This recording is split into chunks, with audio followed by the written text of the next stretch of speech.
இலங்கை இறுதிக்கட்ட போரின் போது நிகழ்ந்த மனித உரிமை மீறல்கள் குறித்து உள்நாட்டு விசாரணை போதும் என்ற அமெரிக்காவின் தீர்மானத்தை இலங்கை அரசு ஏற்றுக்கொண்டுள்ளது. இதனால் இலங்கை போர்க்குற்றம் தொடர்பாக சர்வதேச விசாரணை கோரும் தமிழர்களுக்கு இருக்கும் இறுதி வாய்ப்புகள் என்ன? இதுகுறித்து சுவிட்சர்லாந்து நாட்டின் ஜெனீவா நகரில் இருக்கும் நமது மூத்த ஆசிரியர் விஸ்வாவிடம் கேட்கலாம். விஸ்வநாத், ஐநா மனித உரிமைகள் ஆணைய கூட்டத்தில் அமெரிக்கா தாக்கல் செய்த தீர்மானத்தை இலங்கை ஏற்றுக்கொண்டிருக்கு. இதனால இலங்கை போர்க்குற்றம் தொடர்பா பன்னாட்டு விசாரணை கோரும் தமிழர்களுக்கு எஞ்சிருக்கக்கூடிய வாய்ப்புகள் என்னென்ன?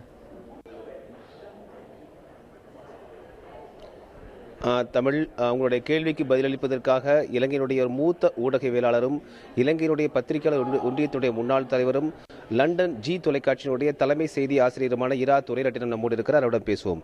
ஐயா, இப்போ நான் ஏற்கனவே உங்களோட ஒரு கேள்வி உங்களுக்கு தனிப்பட்ட முறையில் கேட்டிருந்தேன். அதாவது இலங்கை அரசாங்கம் உள்நாட்டு விசாரணை கோரியது. ஆனால் இப்போ அமெரிக்க அரசாங்கம் கிட்டத்தட்ட ஒரு உள்நாட்டு விசாரணை போன்ற ஒரு தீர்வைத்தான் வழங்கி இருக்கிறது. இப்படி இருக்கிறது சர்வதேச விசாரணை கோரிய தமிழர்களுக்கு இருக்கக்கூடிய வாய்ப்புகள் என்ன? உண்மையிலேயே சர்வதேச விசாரணைக்குரிய வாய்ப்புகள் இல்லை. அமெரிக்கா முன்வைத்திருக்கிறது 100% உள்நாட்டு விசாரணை அல்ல, பொதுநலவாய நாடுகளின் நீதிபதிகள், சட்டத்தரணிகள், அதைவிட சிறப்பாக வழக்கு தொடுநர்கள், இவர்கள் உள்ளடக்கிய ஒரு விசேட நீதி சபை ஒன்றை உருவாக்க வேண்டும் என்று அவர் சொல்லியிருக்கிறார்கள். இதில் சர்வதேச விசாரணை என்று வருகின்ற போது சர்வதேச நீதிபதிகள் அதை உள்ளடக்கப்படும். ஆனால் இது பொதுநலவாய நாடுகளினுடைய நீதிபதிகள் வருவது என்பது இலங்கைக்கு ஓரளவு சார்பான விடயமாக இருக்கும். இருந்தாலும் கூட 100% உள்நாட்டு விசாரணை என்று இதை எடுத்துக்கொள்ள முடியாது. ஆனால் இதில் ஒரு சிறிய சாதகமான விஷயம் இருக்கிறது.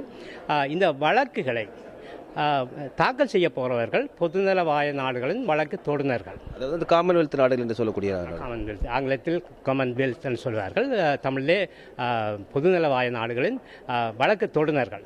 இது ஓரளவுக்கு தமிழர்களுக்கு ஓரளவு ஆனால் இலங்கையின் வழக்கு தொடுநர்களாக இருந்தால் 100% இதில் நீதியை எதிர்பார்க்க முடியாது. முழுக்க ஸ்ரீலங்காவுக்கு சார்பான வழக்குகளைத்தான் அங்கே தொடுப்பார்கள், தாக்கல் செய்வார்கள். ஆனால் இது ஓரளவுக்கு நம்பிக்கை தரக்கூடிய விடயம், ஆனால் முழுமையாக நம்பிக்கை தர முடியாது.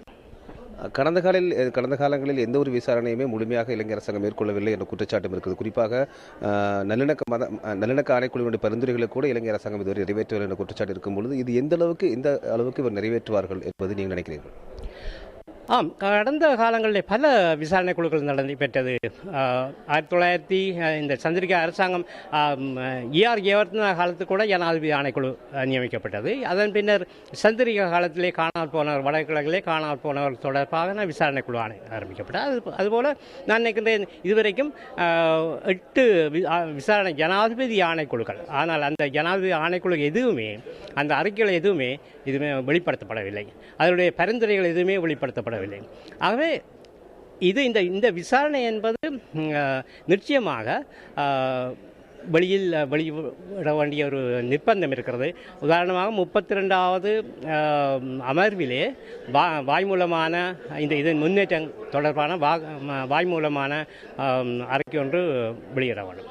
34வது அமர்விலே முழுமையான அறிக்கை, அதாவது உங்களுக்கு தெரியும், ஐக்கிய நாடுகள் மனித உரிமை ஆணையாளர் இப்பொழுது வெளியிட்டிருக்கிற அறிக்கை போல இந்த விசாரணையின் அறிக்கை ஒன்று 34வது முழுமையான அறிக்கை அங்கே வெளியிடும். ஆனாலும் கூட நாங்கள் எதிர்பார்ப்பது போல நாளையோ அல்லது இன்னும் ஒரு 2 மாதங்களிலேயோ இந்த விசாரணை ஆரம்பிக்க வேண்டோ அல்லது அதுக்கான கால வரையறைகள் சரியாக குறிப்பிடப்படலை. ஆனால் 18 மாதம் என்று அவர்கள் ஒரு எல்லையை குறிப்பிட்டிருக்கிறார்கள். அது அதாவது இந்த விசாரணைகள் ஆரம்பிப்பதற்கு 18 மாதமா, அது விசாரணை முடிவதற்கு 18 மாதமா என்பது தெளிவான விடயங்கள் இங்கே குறிப்பிடப்படவில்லை. ஆனால் நான் நினைக்கின்றேன் 30ஆம் தேதி அதுக்கான தெளிவான விடயங்கள் தெரிய வரும் என்று நான் நினைக்கின்றேன். பொதுவாக ஒருவேளை இதே போன்ற விசாரணையை இலங்கை அரசாங்கம் தலைமையேற்று மேற்கொள்ளும் பொழுது வடகிழக்கில் உள்ள இராணுவத்தை அகற்ற வேண்டும், புலனாய்வாளர்களை அகற்ற வேண்டும், அப்பொழுதுதான் சாட்சியங்கள் தைரியமாக வந்து சாட்சியில் அளிக்க முடியும் என்ற ஒரு கோரிக்கை முன்வைக்கப்படுகிறது. இது பற்றி நினைக்கிறீர்கள்? ஏற்கனவே அன்று 16ஆம் தேதி ஐக்கிய நாடுகள் மனித உரிமை ஆணையாளர் வெளியிட்ட அந்த பத்திரிகையாளர் மாநாட்டில் நான் கலந்து கொண்டேன். அவர் கேள்விக்கு அவர் பதிலளித்தார். சாட்சிகளுக்கு உள்நாட்டிலே விசாரணை செய்கின்ற போது சாட்சிகளுக்கு பாதுகாப்பு இல்லை என்பதை தெளிவாக அங்கே குறிப்பிடும். இதைத்தான் பெரும்பாலான மேற்குள்ள நாடுகள் இந்த சைட் இவெண்ட்ஸ் என்று சொல்லப்படுகின்ற இந்த முறைசாரா கூட்டங்களில் கூட சுவிட்சர்லாந்து போன்ற நாடுகள் இதைத்தான் தெளிவாக சொல்லியிருக்கின்றன. உள்நாட்டிலே நடக்கின்ற விசாரணையிலே அங்கே சாட்சிகளுக்கு பாதுகாப்பில்லை. ஆகவே அந்த விசாரணைகள் கூட உள்நாட்டிலே நடந்தால் உண்மையாக அந்த உண்மைகள் அங்கே வெளிப்படுத்துவதற்கான வாய்ப்புகள் இல்லை.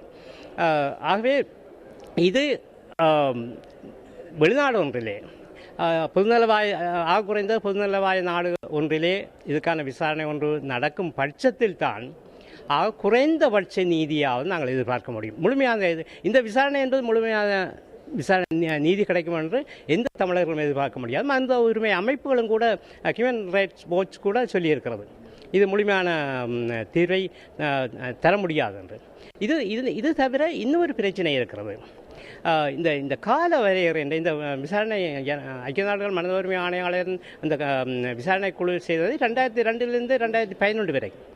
அதற்கு முன்னர் நடந்த மிகப்பெரிய படுகொலை அந்த காலப்பகுதியில் தான் இனப்படுகொலைக்கான பல ஆதாரங்களை கொண்ட சம்பவங்கள் இருக்கு. உதாரணமாக மட்டக்களப்பு பிரதேசத்திலே சத்துருண்டான் படுகொலை, கிழக்கு பல்கலை படுகொலை என்று 200-300 அப்படியே கிராமமாக அவர்கள் படுகொலை செய்தார். அது இனப்படுகொலை என்று 100% இனப்படுகொலைக்கான ஆதாரங்கள். ஆனால் இன்னும் ஒரு இடையூறுக்கு மன்னிக்கும் ஒரு சிறிய கேள்வி. நீங்கள் தாராக்கி சிவராமன், பிரபலமான ஊடகவியலாளர் தாராக்கி சிவராமனுக்கு ஈடாக பார்க்கப்படக்கூடிய ஊடகவியலாளர், அதிலேயே நீங்கள் ஊறி தெளித்திருந்த அடிப்படையில் அங்கே பத்திரிகை சுதந்திரம் என்பது எப்படிப்பட்டதாக இருந்திருக்கிறது?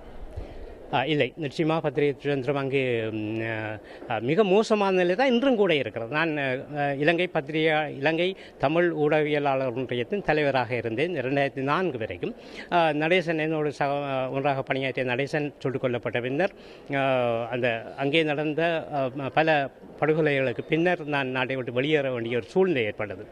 இன்றும் கூட அங்கே, அதாவது இன்று சமாதானம் என்று சொல்கிறார்கள், அமைதி திரும்பிவிட்டது என்று சொல்கிறார். இன்னும் இராணுவ புலனாய்வு பிரிவினரின் அந்த அடக்குமுறைகளும் தமிழ் பத்திரிகையாளர்கள் மீது, சிங்கள பத்திரிகையாளர்கள் மீதும் கூட இருக்கிறது. பொதுவாகவே பத்திரிகையாளர்கள் மீது இலங்கையில் இந்த அடக்குமுறை என்பது இன்னும் குறையவில்லை. அது ரணில் அரசாங்கமாக இருக்கலாம், அல்லது சந்திரிகா அரசாங்கம் இல்லை, மஹிந்த அரசாங்கமாக இருக்கலாம்.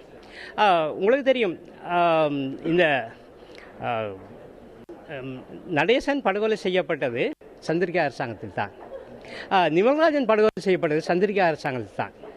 அவை அந்த தமிழ் பத்திரிகையாளர்கள் மீதான அடக்குமுறை என்பது அது ஈஆர் காலத்திலும் இருக்கிறது, இன்று ரணில் காலத்திலும் இருக்கிறது, என்றுமே மாறவில்லை. அவர்கள் முக்கியமாக பார்க்கிறார்கள், தமிழ் பத்திரிகையாளர்களை அடக்கி ஒடுக்கி அவர்களுடைய குரல்கள் வெளியில் வராமல் விடுவதன் மூலம் தாங்கள் செய்கின்ற மனித உரிமை மீறல்கள் வெளிக்கொண்டிருப்பட முடியாது. அவை தமிழ் பத்திரிகையாளர்களை அடக்கி வைப்பதன் மூலம் தாங்கள் இலகுவாக தமிழ் மக்கள் மீதான அடக்குமுறைகளை தொடர்ந்து மேற்கொள்ளலாம் என்று அவர்கள் நினைக்கிறார்கள்.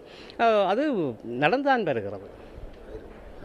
தமிழ் இப்பொழுது திரு இரா துரைரட்னம் ஐயா மிக முக்கியமான கருத்தை குறிப்பிட்டிருக்கிறார். அதாவது இந்த விசாரணையை பொறுத்தவரை அமெரிக்க அரசாங்கத்தினுடைய இந்த தீர்மானத்தின் அடிப்படையில் விசாரணையை பொறுத்தவரையில் குற்றம் செய்ததாக புகார் கொடுக்கும் புகார்தாரர்கள் என்பவர்கள் இலங்கை அரசாங்கம் அல்ல, பொதுநலவாய நாடுகள் என்று சொல்லக்கூடிய காமன்வெல்த் நாடுகள் தான் புகார்கள் கொடுக்க போகின்றன. அந்த அடிப்படையிலே ஒரு சிறிய ஒரு நம்பிக்கை இதில் இருக்கிறது என்று ஒரு முக்கியமான நுணுக்கமான ஒரு விடயத்தை குறிப்பிட்டிருக்கிறார். அதே போல இலங்கை அரசாங்கம் ஒருவேளை இந்த புகார்தாராக இருந்தால் இந்த விசாரணை நிச்சயமாக நடைபெறாது என்ற இன்னொரு விடயத்தை தெரிவித்திருக்கிறார் தமிழ். கண்டிப்பாக விஸ்வநாத், சர்வதேச விசாரணை கோரும் தமிழர்களுக்கு இறுதி வாய்ப்புகள் என்னென்ன எஞ்சியிருக்கிறது என்பது குறித்த உங்களுடைய விரிவான தகவல்களுக்கு நன்றி.